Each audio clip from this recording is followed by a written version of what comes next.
Hello friends, good evening. कैसे हैं आप सभी लोग? उम्मीद करता हूँ कि सभी लोग अच्छे और क्या होंगे, बेहतरीन हो रहने वाले हैं। तो देखिए, आज है हमारा 16 सितंबर 2024। तो 16 सितंबर 2024 को जो भी महत्वपूर्ण करंट अफेयर्स है उन सभी का हम विस्तृत अध्ययन करने वाले हैं। यदि किसी ने कल का प्रीवियस जो वीक था आपका उसका रिवीजन नहीं देखा हो तो कल की करंट अफेयर्स ज़रूर देख लें आप, क्योंकि वहाँ पर आपको मैंने पूरे वीक का क्या कराया है, रिवीजन कराया है आपका। देखिए, सुबह उठकर आप छोटा-सा टारगेट ज़रूर डिसाइड करा करिए कि मुझे ये पढ़ना है या ये पढ़ना है आज पूरे दिन, और उस टारगेट को अचीव करने के लिए आप पूरे दिन प्रयास करेंगे और एक ना एक दिन वो आएगा कि आपने जो डिसाइड किया है वो आप ज़रूर अचीव कर पाएँगे। 1 या 2 दिन आपको दिक्कत होने वाली है। ये जो क्लास है आपकी सभी एक दिवसीय परीक्षाओं, चाहे आप UP police, estate, SSC, BPSC, railway किसी की भी एग्ज़ाम की तैयारी कर रहे हो उसके लिए काफ़ी महत्वपूर्ण क्लास रहने वाली है। लास्ट में आपसे प्रश्न पूछता हूँ तो क्लास को शुरू से लेकर लास्ट तक ज़रूर देखा करिए। अपनी लाइफ के लिए 10 से 12 मिनट ज़रूर निकालिए इस वीडियो को देखने के लिए। चलिए, पहले हम करंट अफेयर्स का रिवीजन कर लेते हैं कल की क्लास का। तो केंद्रीय मंत्री ने सजावटी मत्स्य पालन के लिए किस ऐप को लॉन्च किया है? तो रंगीन मछली ऐप को लॉन्च किया है।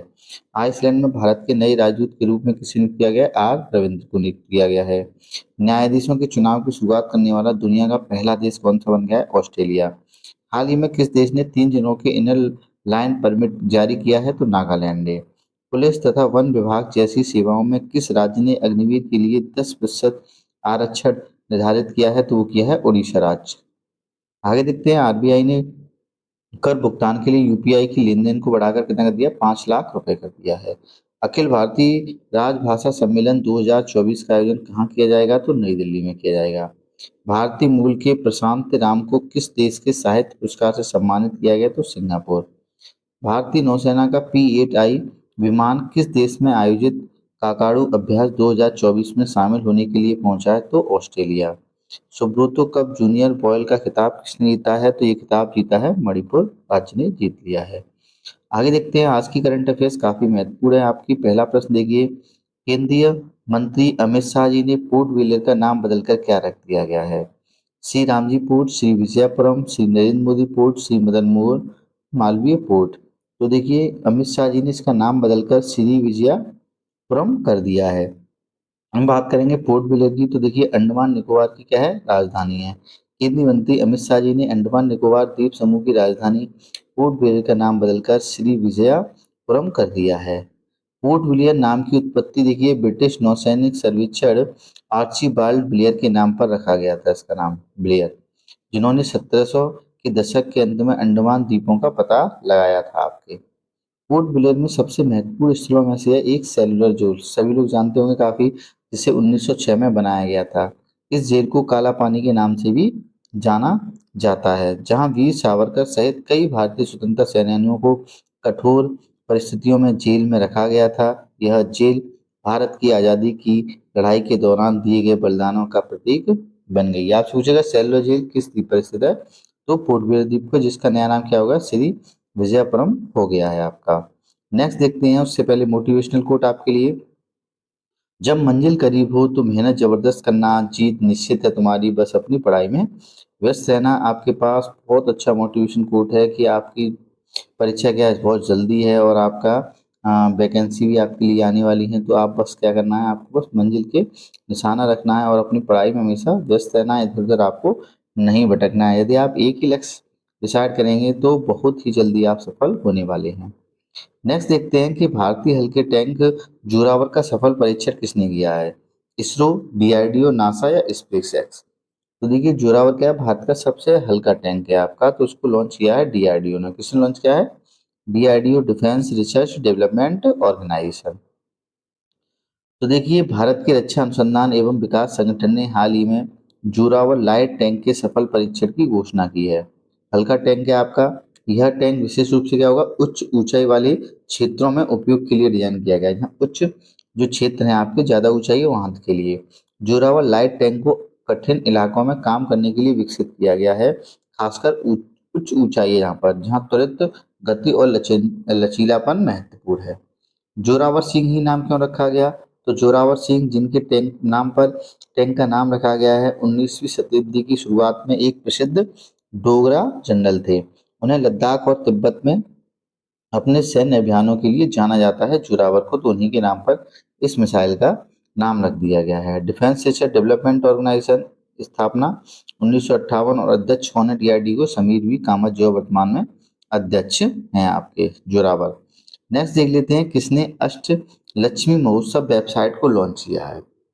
देखिए अष्टलक्ष्मी जो महोत्सव जो वेबसाइट है वो अभी लॉन्च की गई है ज्योतिरादित्य सिंधिया के द्वारा। किसके द्वारा? ज्योतिरादित्य सिंधिया के द्वारा। देखो ये जो महोत्सव है आपका वो 6 से 8 दिसंबर 2024 तक, मतलब इस साल दिसंबर माह में आयोजित किया जाएगा भारत मंडपम प्रगति मैदान नई दिल्ली में। आयोजित होने वाले अष्ट लक्ष्मी महोत्सव का ऐतिहासिक उत्सव होने वाला है। यह महोत्सव जो है 8 पूर्वोत्तर राज्य, वैसे 7 पूर्वोत्तर राज्य हैं, लेकिन इसमें 8 है। कौन-कौन से देखिए, अरुणाचल प्रदेश पूर्वोत्तर, असम है, मणिपुर है, मेघालय है, मिजोरम है, नागालैंड, सिक्किम, त्रिपुरा। यहाँ पर एक को और जोड़ दिया गया है सिक्किम को।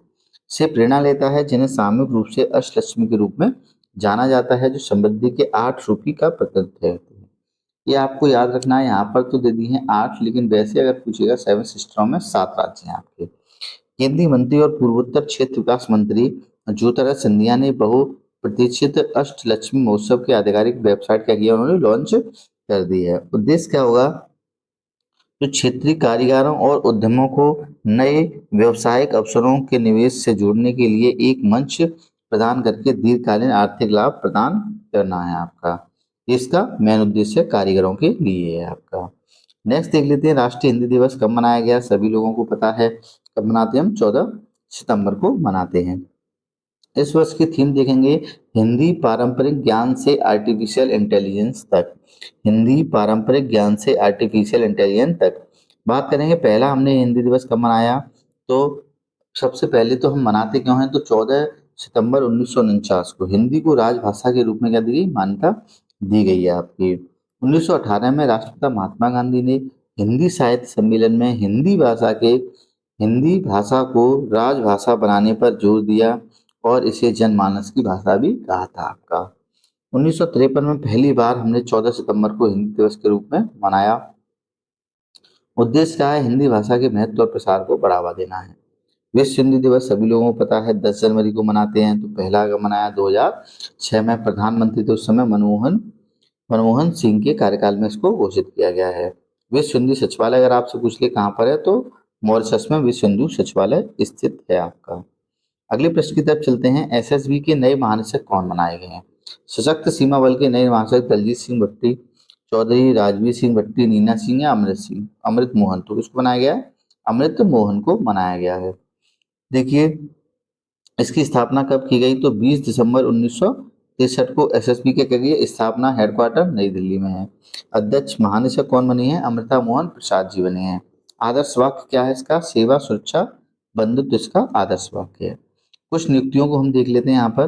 तो रेलवे बोर्ड के नए अध्यक्ष और सीईओ बने हैं आपके सतीश कुमार जी बने हैं। आईसीसी के अध्यक्ष जयशाह जी बने हैं। सीएसएफ के नए महानिदेशक राजविंदर सिंह भट्टी बने हैं। बीएसएफ के महानिदेशक दलबीर सिंह चौधरी बने हैं। सीआरपीएफ के महानिदेशक अनीश दयाल सिंह, असम राइफल्स के विकास लेखरा और आईटीबीपी के महानिदेशक अभी वर्तमान में राहुल रसगोत्रा हैं। अतिरिक्त प्रभार दिया गया है आईटीबीपी का संजीव रैना जी को दिया गया है आपके।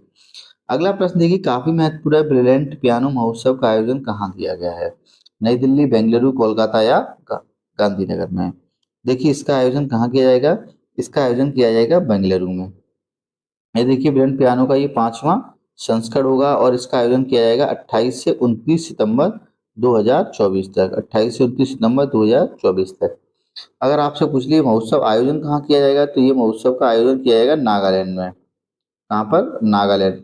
यानी ये जो महोत्सव है वो नागालैंड का है, लेकिन आयोजन बेंगलुरु कर्नाटक में किया जा रहा है आपका 28 से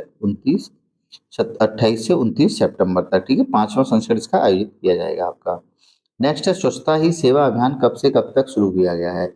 आपको पता है कि स्वच्छता दिवस कब का है? 2 अक्टूबर का है।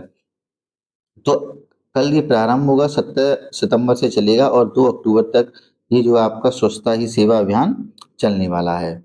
आपसे पूछ लेगा कि जो स्वच्छता के लिए जो 2 अक्टूबर को जो योजना लॉन्च की थी स्वच्छ भारत मिशन, उसके 10 वर्ष क्या होने वाले हैं? पूरे होने वाले हैं। पेयजल एवं स्वच्छता विभाग और आवास एवं शहरी मामलों के मंत्रालय मंत्रालय कल जो है सुषमा स्वराज भवन नई दिल्ली में एक कार्यक्रम के साथ स्वच्छता ही सेवा अभियान की क्या करेंगे, शुरुआत करने जा रहे हैं। यह कार्यक्रम एक महत्वपूर्ण मील का पत्थर है क्योंकि स्वच्छ भारत मिशन के 10 वर्ष यानी 10वीं वर्षगांठ मना रहा है और स्वच्छता ही सेवा अभियान अपने कौन सा मानो 7वीं वर्ष में प्रवेश कर रहा है। स्वच्छता ही सेवा का विषय क्या है? स्वभाव स्वच्छता, संस्कार स्वच्छता है। स्वच्छता ही सेवा अभियान 17 से 2 अक्टूबर तक चलेगा और इसका समापन क्या होगा? स्वच्छ भारत मिशन यानी 2 अक्टूबर पर हो जाएगा आपका। स्वच्छ भारत मिशन 2 अक्टूबर 2014 को लॉन्च किया गया था मोदी जी के द्वारा। अगला है, संयुक्त राष्ट्र महासभा ने 2025 में किस तिथि को विश्व ग्रामीण विकास दिवस मनाने की घोषणा की है? काफी महत्वपूर्ण प्रश्न है, आने वाली परीक्षाओं में ये छपने वाला प्रश्न है। तो ये किया है 6 जुलाई को। कब किया है? 6 जुलाई को घोषित किया है। आगे देखिए, संयुक्त राष्ट्र महासभा ने अपने 78वें सत्र में सम्मानित से सितंबर 2024 में एक मसौदा संकल्प को अपनाया था जिसमें हर साल 6 जुलाई को विश्व ग्रामीण विकास दिवस मनाने की घोषणा की थी। पिछली साल 2024 में पहला संयुक्त राष्ट्र का विश्व ग्रामीण विकास दिवस हम मनाएंगे अगली साल यानी 6 जुलाई 2025 को मनाया जाएगा। विश्व ग्रामीण विकास दिवस की स्थापना 2030 में जो सतत विकास जो रखे गए हैं उनको पूरा करने के लिए ग्रामीण विकास पर कार्रवाई में तेजी लाने के लिए वैश्विक ध्यान और प्रतिक्रिया का आह्वान करना है आपको। 6 जुलाई 1979 में एशिया और प्रशांत क्षेत्र के लिए एकीकृत ग्रामीण विकास कार्यक्रम की स्थापना की याद में जो है इसको मनाया जाएगा। नेक्स्ट है, सलीमा इम्तियाज किस देश की पहली महिला अंतर्राष्ट्रीय एम्पायर बनी है? श्रीलंका, पाकिस्तान, अफगानिस्तान, नेपाल। तो ये बनी है पाकिस्तान की आपकी। किस देश की है? पाकिस्तान। नेपाल की बात करेंगे, अभी 101वां अंतर्राष्ट्रीय सौर गठबंधन में शामिल हुआ है ना। नेपाल काफी महत्वपूर्ण है आपका।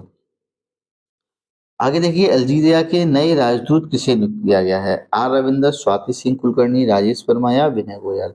तो ये की गई हैं स्वाति विजय कुलकर्णी को अल्जीरिया के अभी हाल ही में नया जो है राजदूत नियुक्त किया गया है। कुछ नियुक्तियां देख लेते हैं अभी रिसेंटली। अमृतलाल मीणा किस राज्य के मुख्य सचिव बनाए गए हैं? तो बिहार के बनाए गए हैं। भारत के नए कैबिनेट सचिव कौन बनाए गए हैं? डॉक्टर टीवी सोमनाथन को बनाया गया है। आर रविंद आइसलैंड के नए राजदूत होंगे। राजेश वर्मा को एनसीआर के लिए CAQM का अध्यक्ष चुना गया है। विनय गोयल जी को केरल में राष्ट्रीय हेल्थ मिशन यानी स्वास्थ्य मिशन का राज्य निरीक्षक चुना गया है। अल्जीरिया के राष्ट्रपति हैं अब्देल मद्दी। उत्तर प्रदेश सेवा चयन आयोग के अध्यक्ष कौन बनाए गए हैं? तो डॉक्टर कीर्ति पांडे जी।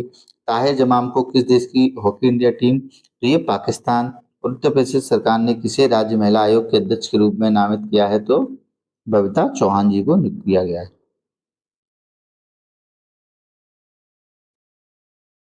आज की वीडियो का लास्ट प्रश्न है, डायमंड लीग 2024 में नीरज चोपड़ा ने कौन सा पदक जीता है या कौन से स्थान पर आए हैं?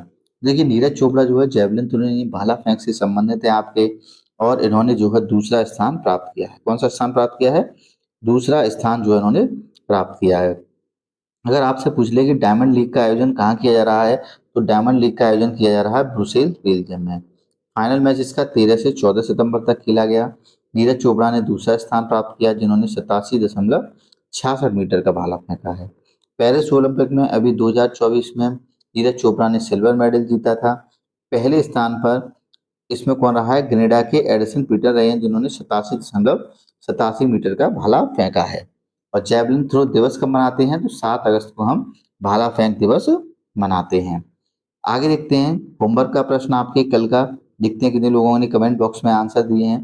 तो कमेंट बॉक्स में केवल 2 से 3 लोगों ने आंसर दिए हैं। न्यायाधीशों के चुनाव की शुरुआत कराने वाला दुनिया का पहला देश कौन बना है? ये आपका होमवर्क का प्रश्न है। और कल का देख लेते हैं, हाल ही में किस देश ने 69वें महासभा सत्र में संयुक्त राष्ट्र के सदस्य के रूप में सीट ग्रहण की है? तो वो की है फिलिस्तीन ने की है आपकी। तो कैसी लगी आज की ये क्लास? अगर क्लास आपको अच्छी लगती है तो लाइक आप अवश्य कीजिएगा, शेयर जरूर कीजिएगा। जो दोस्त अभी तक नहीं जुड़ पाए हैं उन लोगों को भी जोड़ लीजिए। ये क्लास आपके लिए रामबाण साबित होगी, लेकिन उसके लिए आपको निरंतर क्लास से जुड़ना होगा। ऐसा नहीं है 2 दिन पढ़ लिए हम 4 दिन और कहीं पढ़ लिए, ऐसा आपसे नहीं होने वाला है। केवल एक ही जगह आपको बैठकर पढ़ाई करनी है। तो आज के लिए धन्यवाद।